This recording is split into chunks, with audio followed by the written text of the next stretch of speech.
Hi, everyone. My name is Mike Neuenkirch. I'm the transit manager for the city of DeKalb, and I would like to introduce this Metra extension feasibility study. Back in January of this year, the city entered into a contract with Schwartz Consulting, which is a engineering planning firm out of Chicago, to look into the potential for providing extending passenger rail service to the city of DeKalb. The main reasons why we were looking at this is there's been a lot of significant growth in the industrial areas in the south side of the city, and with that, there's going to be some new demands on workforce and elements like that. But additionally, another major element to that was just the fact that NIU, our largest employer and one of an economic center for the city, is the only state university that does not have rail service. Considering how close we are to Chicago and the number of students that could potentially be using that rail line, we felt that it was something really important to take a look at. So this is a feasibility study, which means that it's just looking into whether this is there's a need for it, and that's what this process has been about. And with that, I'm going to hand this over to Matt Orenchek. He's the principal and the project lead on this project from Schwartz Consulting. And Matt, I'll let you take it away. Okay, well, thanks, Mike. And hi, good afternoon, everyone. Thank you for joining us today. So, as Mike said, we've spent the last 5 months completing the feasibility study here. And what we have is a short presentation, about 15 minutes. These are our key findings and facts. This is everything that we've uncovered over the last couple months about the potential for the extension, including some cost information. And then at the end, we'll talk about some next steps, and then we'll do our Q&A like Caitlin was saying. So we can go to the next slide. And if any of you were at the meeting on Tuesday night, or if you listened in on the city council, it's essentially what we're presenting here today as our key findings. So, okay, so this feasibility study and any kind of planning process, one of the things you want to do at the beginning is develop a purpose and need. You want to basically state why you're studying what you're studying, and what you want for your outcomes. And that doesn't mean that ultimately that is what your outcome is, but you sort of need to be declarative about where you want to go with what you're looking at. So this is a Metra extension feasibility study. The Metra Union Pacific West line ends in Elburn, which is not too far from DeKalb. It's about 15 miles away. But we knew that we wanted to look at extending that Union Pacific West line to DeKalb. We defined kind of 3 key reasons why we're looking into a Metra extension. One is to improve connectivity between DeKalb and the Chicago metropolitan area. DeKalb is not that far away, but there is a little bit of a gap, and wanted to make sure that people without a car can travel to the Chicago metropolitan area. As Mike said, there's ongoing economic expansion in DeKalb, so a Metra extension could aid with that, particularly as people and businesses are looking at DeKalb and want to move to DeKalb. And then, of course, the third thing is Northern Illinois University, making that a more attractive destination for students, faculty, and staff. And as Mike said, it is the largest university in the state without passenger rail service. So that was another aim of this study as well. Next slide. So the early part of the study, we wanted to identify the travel market. So we wanted to know how many people are traveling between DeKalb and Chicago, and who are these people? What are they doing? And so we used a service called Replica. This looks at movements of people using cell phone data and other data sources, but it allows us to understand, where people are going. So 10,800 people travel daily between DeKalb County and the communities along the Union Pacific West line, including the city of Chicago. So the way we did this is we wanted to identify, all those communities along the line, including the city, the city of Chicago. And then we looked at how many people are coming from DeKalb County. And that's what Replica told us, that, of the 100,000 people that live in DeKalb County, approximately 10% of them are, traveling inward on a daily basis. So that's a really important finding. That shows the strength of that travel market. The map you can see in the lower left is that's where we mapped where those 10,800 people are going. We created this with lots of little zones, so you can see it's kind of scattered there, and the darker red is where there's more attraction, more people are traveling to, for example, Geneva than maybe Lombard. And so that's one map. And then NIU also provided us with zip code information, both for students and employees. And, this is something else that we wanted to look at is it's not just, people that live in DeKalb, but obviously NIU students, particularly those that are either coming to NIU for work or are maybe commuter students. So in your upper right corner, you can see those are NIU students by local zip code. And while the pink color is, places with right around DeKalb, so most students are going to live, in the local community. There's a good healthy percentage of students that are originating in Elburn or Geneva or, St. Charles and are commuting in. And so, that shows that, some percentage of NIU students are coming on a daily basis and could potentially benefit from the Metra extension. And then the same thing with NIU employees, that while most employees live in DeKalb or Sycamore or in the nearby environs, some employees do make their home in that Geneva area. And you can see that in that dark purple color. And so, that's another potential travel market for the study as well. Next slide. So we define the current service. The Union Pacific West Line operates between Elburn and Ogilvie Transportation Center in downtown Chicago. As of April, there are 23 weekday, 10 Saturday, and 9 Sunday round trips between Elburn and Chicago. So that's the current service level of the Union Pacific West Line. And then the other thing with current service is that the Husky Line, Route 12, connects between DeKalb and Elburn. And in January of this year, that route was increased to 10 round trips per day. Very specifically, the city wanted to increase the number of bus trips that connect to Elburn. And that's an important for a couple of reasons. One is it helps build the ridership. It helps connect people to the Metra station in Elburn. So, it sort of helps, sort of define how many people are traveling. And Mike, maybe when we get to Q&A, we can talk a little bit about the ridership growth with the Route 12. So since that improvement in January, you've seen an increase in those riders. And that, again, shows that there is interest in connecting to Metra and the overall health of that travel market. Next slide. So we defined current service, and then we wanted to look at potential service. We wanted to look at, well, how many trips would get extended to DeKalb? And there's a very specific reason for doing this, which has to do with the cost and the overall transportation needs. We wanted to consider 3 different levels of service here. We looked at a low, a medium, and a high. So we defined the low as 4 round trips per day. If you were just going to extend 4 round trips, I think that would be around a traditional commute market. It would be, people that would travel inbound to Chicago in the morning and then outbound from Chicago in the afternoon. So if you were limited to just 4 trips, that's when you would, probably arrange those trips.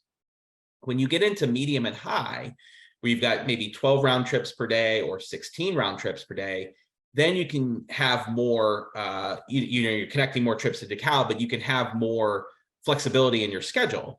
And of course, NIU is a key consideration with that because students, faculty, and staff are not always traveling during that peak period or that peak direction. And so, if you think of a student who may have a class at 10 a.m. or a professor that's got a class that they're teaching at 12, or there's an event at night, all those things kind of go into that medium and high service level where you're thinking about people that are traveling not just at those peak times. So we wanted to define that, and that was certainly something that would influence the cost, and I'll talk about that in a few slides.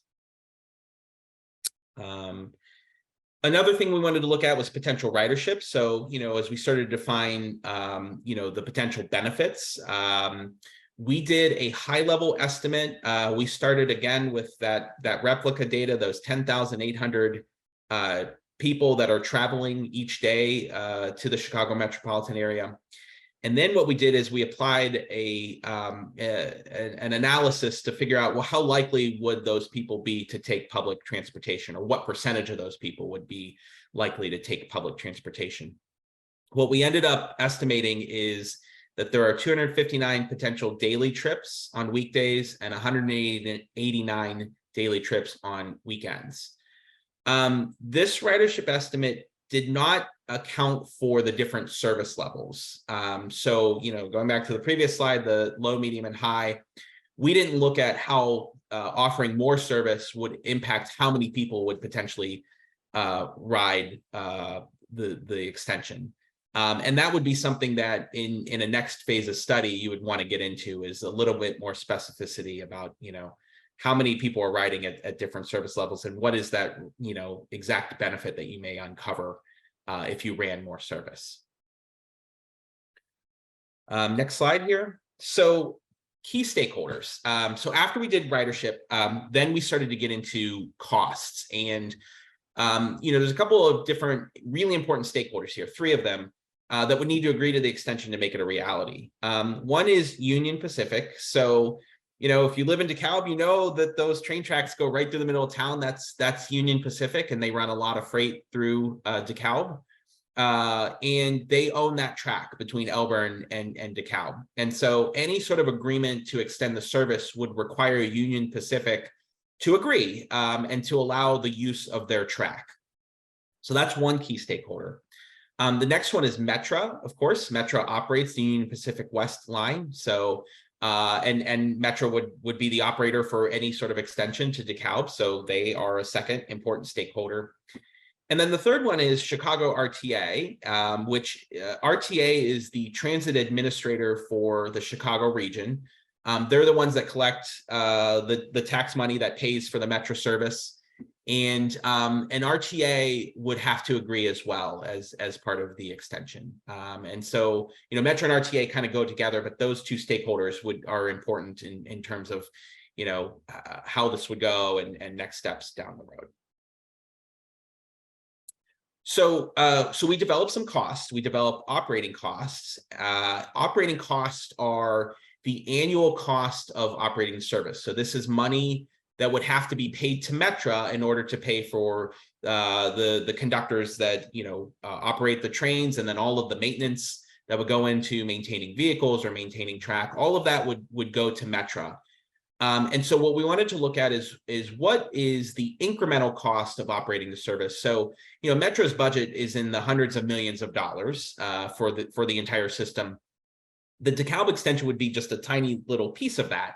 And that's what we wanted with incremental, was just what is that little piece of what DeKalb would have to pay in order for the service to be operated. What we did here is we have kind of that low, medium, and high. This is reflective of those schedules that I talked about a couple slides back. We've got the, low is 4 round trips a day, a medium is 12, and a high is 16 round trips. And we looked at what the annual operating cost would be for each of those different service levels. And the range is between $8.2 and $12.8 million a year. That's in current year dollars. So it's not reflective of anything that would happen in the future. It's just what it would cost if you were doing it today.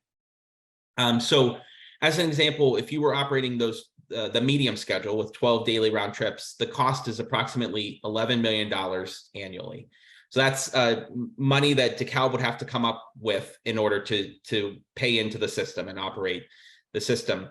The other point I would make is that these operating costs have both a fixed cost. This is sort of dollars that go to Metra to pay for the administration, and these don't change year over year. And then there's variable costs. These are costs that go into operating the service, so they change depending on how much service you're operating. And what you can see is that between the low and the medium and the high, even though the medium is actually 3 times as much service as the low, it doesn't cost 3 times as much. That incrementally, when you go from a low scenario that's $8 million to a medium scenario that's 10.7 or $11 million, that you're not tripling your costs. And what that suggests is that once you start to pay into the system, it's actually to your benefit to add more service to the system. That you really don't want to stop at that low scenario. You actually kind of want to go to that medium or high scenario, because you're paying in those fixed costs. And as we talked about on the previous slide, there's a lot of benefit that would come by operating that service in the middle of the day or the evenings because of NIU. So going to the next slide here. We also looked at capital costs. So operating is year over year. Each year you're paying into the system to operate it. Capital costs are one-time infrastructure costs to improve the track between Elburn and DeKalb, and upgrade the station and all of these things. So what we needed to do was identify what kind of infrastructure is needed and then what it would cost. So we identified a third mainline track. So right now between Elburn and DeKalb, there are 2 tracks for the Union Pacific. Union Pacific told us, we had a meeting early on, and they said, the thing that they would be looking for out of this project would be to add a third track the entire way. And that third track would then allow for the passenger rail to operate on it. So we looked at the cost of a third mainline track. We looked at things like retaining walls, rehabbing the existing DeKalb station, and also new train sets. So one thing that Metra would be looking for is new rail cars, new locomotives. All of these things would go into extending the service. So you can see our cost table that we have there on the upper right corner. The range here is between $257 and $385 million, which sounds like a lot. That's a lot for the capital cost. I would point out that a couple things. That range is because there's a lot of uncertainty. When you do a feasibility study, there's a lot of details and information that you don't know yet. So you have to build in a range and a contingency cost for those things that you don't know. And that's why we're presenting this as a range between 257 and 385 million. So that's kind of one point. And the other point I would make here is that this is not what DeKalb would have to pay alone. There are lots of federal and state grants out there and different ways that you can have that information or that cost, provided by not just the city. And so, I wouldn't look at this as, well, this is the number that the city of DeKalb or DeKalb County has to come up with. And we'll talk about what those grant programs are, but I would say a fraction of this cost, 20%, 25, 30% of that capital cost is what DeKalb would ultimately have to pay in order to build the infrastructure here. Okay, so a couple more slides and then we'll get to questions here. So additional governance. So we talked about how DeKalb would have to come up with operating costs year over year, and then of course the capital costs. So we wanted to come up with what kind of governing structure would you need to have in order to raise those funds. And we looked at 2 different possibilities. These are, the most likely ways to do this. One would be to create a local mass transit district. There is a state law that allows for doing this. So DeKalb could create a mass transit district that then would be able to levy a property tax. The other way to do this would be to join and become part of the RTA service area. So right now, Chicago RTA is Cook County, and then it's the outer counties, Lake, McHenry, Kane, Will, DuPage. And so if you were to join RTA, you would say DeKalb County wants to be part of that service area. There would be benefits to joining RTA, but I think one of the larger potential drawbacks or things to consider is that you would lose some local control. That by becoming part of RTA, you would become part of that larger system, and the service would be provided by, say, PACE or by Metra. If you create a mass transit district, it keeps that control locally, and so there's some benefits to doing it that way. But a mass transit district maybe doesn't have as much potential power to raise funds as you were part of the RTA. And so, of course, there's pluses and minuses to doing this, and this is one of the things that we wrote up in our final report is no decisions have been made. It's really just kind of here are the options on the table. And so you can see there, this is creating a mass transit district. There would be a property tax. You'd have the power to purchase property, enter into a service purchase agreement, issue bonds. Those are the kinds of things, those powers is what you would need in order to raise the dollars in order to do the capital and operating funds that we talked about. Okay, so next step. So this is our last slide, and then we'll get into it a little bit here. So so these steps are kind of from the immediate to in the future. So in an immediate sense, one thing that we would ask you to do, if you haven't already, is participate in a survey that we have. And you can find that survey I think we're going to put a link in the chat here, so you can go to that link, or if you go to the City of DeKalb's Metra website, you can see that on the second bullet. There's a link there as well. Please participate in that survey. I think that's one great way that we can show the strength of the interest in DeKalb. I think we're over 900 survey results at this point, which is amazing. That is a really fantastic result, and great job everyone if you've already participated in that survey, but if not, please do so. Future decisions are to be made by City Council. So I think at this point, the feasibility study is wrapping up. It is done. And the next step would be for City Council to decide whether this project should go forward or not. Information on that debate and, kind of the comings and goings of this project is at cityofdekalb.com/Metra. So if you go to that website, there's more information for you there, and that'll be periodically updated as this project progresses. For future planning, further planning, we outlined a couple of steps of what would need to be done next. There would be a planning and environmental linkages study. That would be a way to go further into the technical analysis. NEPA, National Environmental Protection Act, if to take on a project of this magnitude, you would have to do some environmental clearance work to make sure that there aren't any environmental issues with the project. And then ultimately, you would have to do the design and engineering of the infrastructure improvements. You would have to design the third track. You would have to come up with plans for, the parking lot or, upgrades to the station in downtown DeKalb, things like that. And then fourth is search for potential funding. So I talked about in the capital costs that while that large number it may sound daunting, there are plenty of federal and state grant programs and earmarks that are out there. These are traditional ways that transit infrastructure is constructed in this country. And so, that would be a future step should the city decide to move forward with the project, is to get into those potential grant sources. There would be a local match, as I mentioned, of at least 20%. But that would be a really good next step, is to explore those grant programs and figure out the best way for DeKalb to pay for this project.